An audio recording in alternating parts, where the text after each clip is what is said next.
Hello, Professor Reynolds, and anyone else who may be watching this video. Video presentation number 3. I think it's been a great semester. I'm ready to graduate, so let's get to it. For my third video, I decided to do Benjamin Franklin. So a lot of people know Mr. Ben Franklin for a lot of different things. Fantastic writer, father of the Declaration. Had an influence on the Constitution as well, and the electricity and the $100 bill. Mr. Ben Franklin. He was born January 17th, 1706. Died April 17th, 1790. Ben Franklin, at an early age, really enjoyed reading. He taught himself how to read. He thought it was fascinating. Really enjoyed poetry. When he kind of found out that he wasn't very good at it, he decided to give it up. But he still loved to write. He was one of 17 children. His older brother James had a news company, and he was kind of the apprentice of that. So, age 12, Ben decided to work with his brother. His formal education kind of ended when he was 10 years old. Says a lot about the people back then and how the education was. But he decided to start writing. He really enjoyed it. He liked catching people's attention. He read a lot. He always was practicing writing. Because he wanted to be an effective speaker, an effective writer, and an effective reader, to gain as much knowledge as possible. In his early years, one of the things that he kind of headed was the paper currency. So he really thought that it was necessary for the colonies to have a paper currency, due to people getting screwed over kind of when they were trading. And different things of that nature. He decided to implement a paper currency. So he started that in Philadelphia, and he kind of worked his way up towards the east. So, Jersey, Boston, I should say Massachusetts, kind of worked it into there. And he decided to become a political figure in 1736. He was always a businessman, a tradesman by skill. His dad made candles and soap, so a very low trade for back then. But he always had to work for his money. He became the clerk of the Pennsylvania legislature in 1736, and that's where his interest for politics really came into play. Age 42, after his success with creating that paper currency, and creating his own company with that, and his skill trades, he was able to retire. So 42 years old, able to retire, and then that's when he really started getting into politics. So he really started over in Britain. He had a fascination for the Britain government, and he wanted to work things out between Britain and America. He realized that wasn't really possible, but he spent many, many, many years over in Britain, so he was able to kind of see what worked for them and what didn't. He kind of brought that back over to America, but a lot of people didn't trust him, thought that maybe he was a spy, that he was, in collusion kind of with the Britain government, trying to figure out how Britain could kind of screw over America, even more than, they already were. And then another thing that he was famous for, a lot of people know, of course, is electricity. So he published the experiments and observations on electricity that explained his testing with lightning and, with conductors and what you could do with electricity and kind of that stuff. A lot of people know him for the $100 bill, obviously, as I shown earlier in the video. But kind of the main point that I wanted to address is his involvement with the Declaration of Independence and also with the Constitution. So, Those were written 11 years apart, if I'm correct. 11 years apart. We have the Declaration in 1776 and the Constitution in 1787. He was a key factor, especially in the Declaration. He, like I said, spent a lot of time in British politics, so he kind of was able to see what worked for them, what didn't work for them, and he was able to bring that back to America and establish that for the people.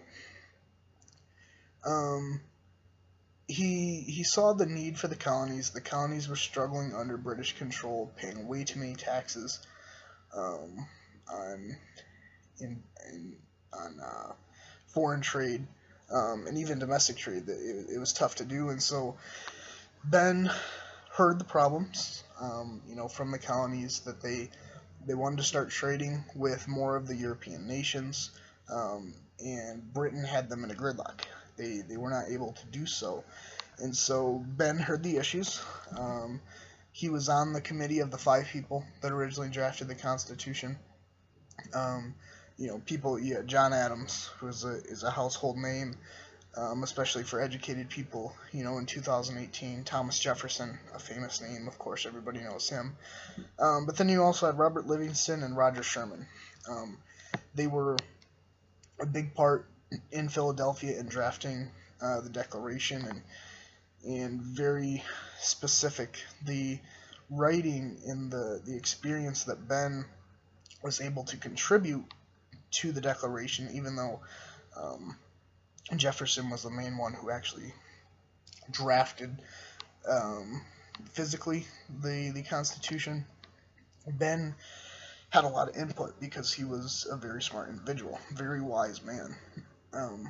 From his early days, learning how to read, learning how to write, he took a lot of things from the older generation of the colonists and was able to implement that into the Declaration. And Ben really believed that it was important for the colonists and the soon-to-be Americans, that it was very important to read effectively and write effectively. If the information was written down precise, accurate, and educated, then when people read it, they could educate themselves as they go. So it was very important to him that the Declaration not only was including of all the important things the colonists wanted in their independence from Britain, but also that it was clearly stated what it said, it was elegantly put, and how it was written. So, he also had a pretty big role in the Constitution. So the Declaration was signed and put into place. It wasn't perfect, but it had the independence from Britain. And that was the stepping stone, through the next decade. There were a lot of problems between the colonies, and especially separation of land and currency, would play a huge role in that as well. And Franklin would help along with that. The Constitution, something that I really wanted to hit on was Franklin's speech. So the speech is a little long. I'm going to paraphrase it a little bit, but I do think it's very important on the words he said, and how he felt about the Constitution. So this is him. This is from James Madison's notes. Madison always took great notes, so this is from his. Mr. President, I confess that I do not entirely approve of this new Constitution at present, but, sir, I am not sure I shall never approve it.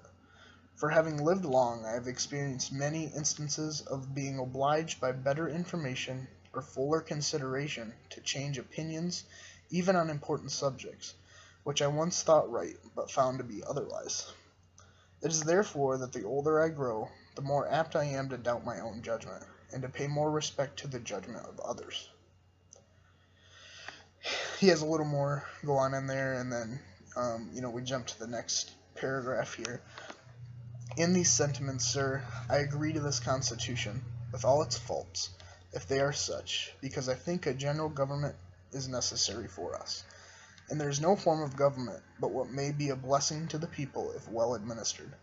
and I believe farther that this is likely to be well administered for a course of years, and can only end in despotism, as other forms have done before it. When the people shall become so corrupted as to need despotic government, being incapable of any other. I doubt, too, whether any other convention we can obtain may be able to make a better constitution. For when you assemble a number of men to have the advantage of their joint wisdom, you inevitably assemble with those men all their prejudices, their passions, their errors of opinion, their local interests, and their selfish views. From such an assembly can a perfect production be expected? The opinions I have had of its errors, I sacrifice to the public good. I have never whispered a syllable of them abroad. Within these walls they were born, and here they shall die. If every one of us, in returning to our constitutes, were to report the objections he has had to it, and use his influence to gain partisan in support of them, we might prevent its being generally received, and thereby lose all desultory effects and great advantages resulting naturally in our favor among foreign nations, as well as among ourselves. From our real or apparent unanimity, much of the strength and efficiency of any government in procuring and securing happiness to the people depends on opinion, on the general opinion of the goodness of that government, as well as the wisdom and integrity of its governors. I hope, therefore, that for our own sakes, and as a part of the people, and for the sake of our posterity, we shall act heartily and unanimously in recommending this Constitution wherever our influence may extend, and turn our future thoughts and endeavors to the means of having it well administered. So, what he was saying there, basically, he didn't wholeheartedly believe what the Constitution had to say, but he understood that when you bring all these people together, Ben being from the Congress of Pennsylvania, and of course you had Jefferson and Adams and Livingston and Sherman, and all of the other important people that we've had throughout history, especially in the early years, that wisdom runs throughout. A lot of people are going to have a lot of different views, and we see that today in 2018. You have your liberals and your conservatives, you got some people in the middle, you have your left-wing extremists, you have your right-wing extremists. So when you gather intelligent people, they are going to have their prejudices. They are going to have their own opinions on everything. But Ben did support this Constitution in the fact that he was of old age. He ended up dying in 1790, so when the Constitution was written, he would have been 81 years old, and so he was trusting the judgments of others, and he really believed that where our nation was going was in a good direction, and that this Constitution would succeed as long as it was administered correctly, and that the government was not going to step on any toes, was going to let the people do what the people wanted to do, for the most part, besides, standard rules and everything that was in the Declaration, of course. So, Ben was a believer in the people, and that they would do the right thing going forward. Ben Franklin will be remembered for a lot of things.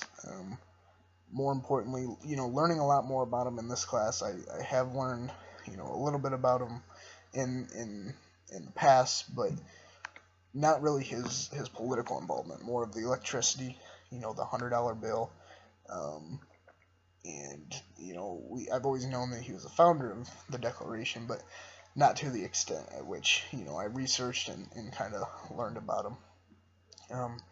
He is a very important man in society. He'll continue to be an important man throughout history because we can learn so much from him. He thought it was important to be educated and to read well and to write well and to understand things, 300 years ago. And that's still very important today, probably more important today ever. With social media and the media in their biased ways that they have us thinking, it's very important for us to be able to read and look into issues ourselves. So, and Ben kind of laid the foundation for that. He believed in the people that were administering the Constitution and that were supporting the Constitution through the government, and that they were going to do the right thing. So, I will leave you with one quote. It's been a fantastic class.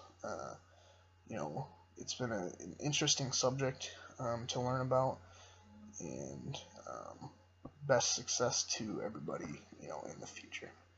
Ben Franklin said, "The best thing to give your enemy is forgiveness, to an opponent tolerance, to a friend your heart, to your child a good example, to a father deference, to your mother conduct that will make her proud of you, to yourself respect, to all others charity." Thanks, everybody.